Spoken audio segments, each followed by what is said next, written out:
Hi అండి. అందరికీ నమస్తే. Welcome to mom with Yashu cooking world channel. అందరూ ఎలా ఉన్నారు? మీరందరూ బాగుండాలని మనస్ఫూర్తిగా కోరుకుంటున్నాను. అలానే సపోర్ట్ చేస్తున్న అందరికీ చాలా చాలా థ్యాంక్స్ అండి. ఎవరైనా కానీ ఫస్ట్ టైం మన ఛానల్ని చూస్తున్నట్లయితే ప్లీజ్ ఛానల్ని సబ్స్క్రైబ్ చేసి వీడియోస్ని ఫాలో చేయండి. ఈరోజు మన సింపుల్ అండ్ టేస్టీ రెసిపీ వచ్చి చామగడ్డ ఫ్రై అండి.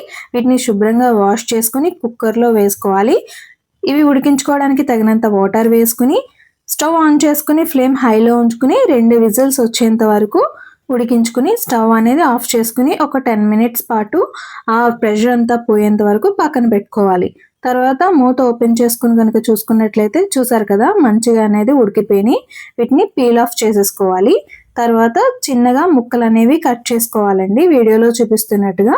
చూసారు కదండి ఈ చామ దుంపలు అనేవి చక్కగా మనకి ఫ్రై కోసం ఎంతవరకు ఉడకాలో అంతవరకే ఈక్వల్గా అయితే ఉడికాయి.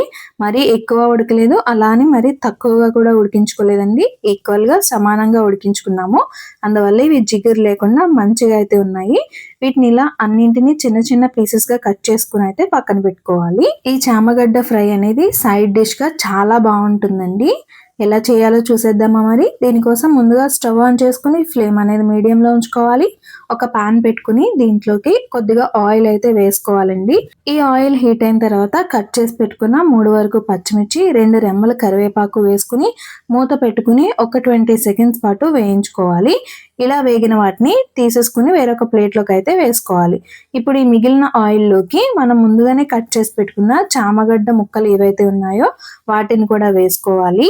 ఈ చామగడ్డ ముక్కలు కొద్దిగా ఎక్కువగానే కుక్ అయిపోయినాయి అనుకోండి, అవి జిగురుగా అంటుకుంటూ ఉంటాయి కదా. అలాంటప్పుడు ఏం చేయాలంటే దీంట్లోకి 1 స్పూన్ వరకు వరిపిండిని కానీ లేదంటే కొద్దిగా కార్న్ఫ్లోర్ కూడా వేసుకోవడం వల్ల ఈ ముక్కలు అనేవి ఒకదానికొకటి అంటుకోకుండా విడివిడిగా ఉంటాయండి. ఈ చామదుంప ముక్కల్ని వేయించుకునేటప్పుడు మనం మీడియం టు హై ఫ్లేమ్లో ఉంచుకుని వేయించుకోవాలి. అప్పుడైతే మంచి క్రిస్పీగా వస్తాయి. ఒక 2 నిమిషాలు వేయించుకున్న తర్వాత దీంట్లోకి కొద్దిగా పసుపును వేసుకున్నాను. అలానే కొద్దిగా సాల్ట్ని కూడా వేసుకోవడం వల్ల ఈ సాల్ట్ అనేది ముక్కలకి పట్టి టేస్ట్ అనేది బాగుంటుందండి. సో వేసుకున్న తర్వాత మొత్తం అన్ని కలుపుకోవడం కోసం ఇలా టాస్ చేసుకుంటున్నాను. ఎక్కువగా గరిటె పెట్టి తిప్పినట్లయితే ముక్కలన్నీ విడిపోతాయి. సో అలా కాకుండా ఇలా టాస్ చేసుకోవడం వల్ల ముక్కలన్నీ పర్ఫెక్ట్గా ఉంటాయండి. మరొక 3 నిమిషాల పాటు ఇలా టాస్ చేసుకుంటూ వేయించుకోవడం వల్ల చూసారు కదండి చాలా పర్ఫెక్ట్గా అయితే వేగిపోయాయి. దేనికది అంటుకోకుండా విడిగా మంచి క్రంచీనెస్ అయితే ఉన్నాయి. ఇప్పుడు వీటిని వేరొక బౌల్లోకి అయితే తీసేసుకుంటున్నాను. నెక్స్ట్ ఇదే ప్యాన్ లోకి 2 స్పూన్స్ వరకు ఆయిల్ అయితే వేసుకుంటున్నాను. దీనిలోకి 1/2 స్పూన్ వరకు జీలకర్ర, 1/2 స్పూన్ వరకు ఆవాలను కూడా వేసుకోవాలి.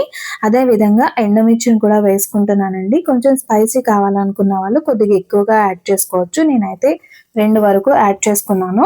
కట్ చేసి పెట్టుకున్న ఒక ఆనియన్ అయితే వేసుకుంటున్నాను.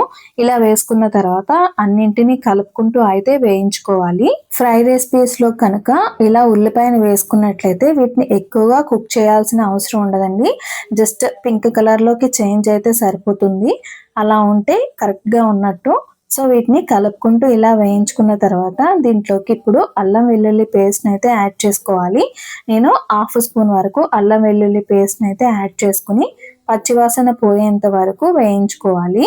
ఇలా కలుపుకుంటూ 1 నిమిషం పాటు వేయించుకున్న తర్వాత దీంట్లోకి స్పైసెస్ని అయితే యాడ్ చేసుకోవాల్సి ఉంటుంది. దీనిలోకి టేబుల్ స్పూన్తో 1/2 స్పూన్ వరకు కారాన్ని అయితే వేసుకున్నాను.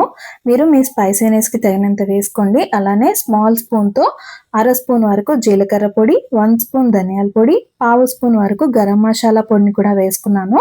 దీంతో పాటుగా కొద్దిగా సాల్ట్ని అయితే వేసుకున్నానండి. ఆల్రెడీ ఇందాక చామదుంపలు ఫ్రై చేసుకునేటప్పుడు సాల్ట్ అనేది వేసుకున్నాము. సో ఒకసారి చూసుకుని ఎంత పడితే అంత వేసుకోండి.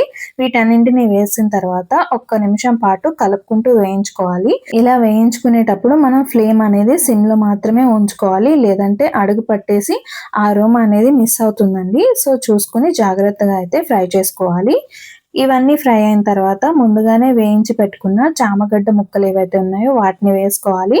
అలానే కరివేపాకు, పచ్చిమిర్చిని కూడా వేయించుకున్నాం కదండి, వాటిని కూడా వేసేసుకుని మొత్తం అన్ని కలిసేలా అయితే కలుపుకుంటూ మరొక 2 నిమిషాల పాటు వేయించుకుంటే ఆ ఫ్లేవర్స్ అన్ని ఈ చామగదుంపలకి పట్టి ఆ టేస్ట్ అనేది చాలా మంచిగా అయితే ఉంటుంది.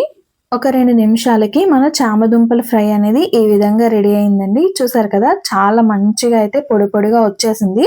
సో, ఇప్పుడు స్టవ్ అనేది ఆఫ్ చేసుకొని వేరొక ప్లేట్‌లోకి అయితే తీసేసుకుంటున్నాను. ఈ చామదుంపల ఫ్రై అనేది రసం, సాంబార్, పప్పుచారు దేనిలోకైనా సైడ్ డిష్‌గా చాలా బావుంటుందండి.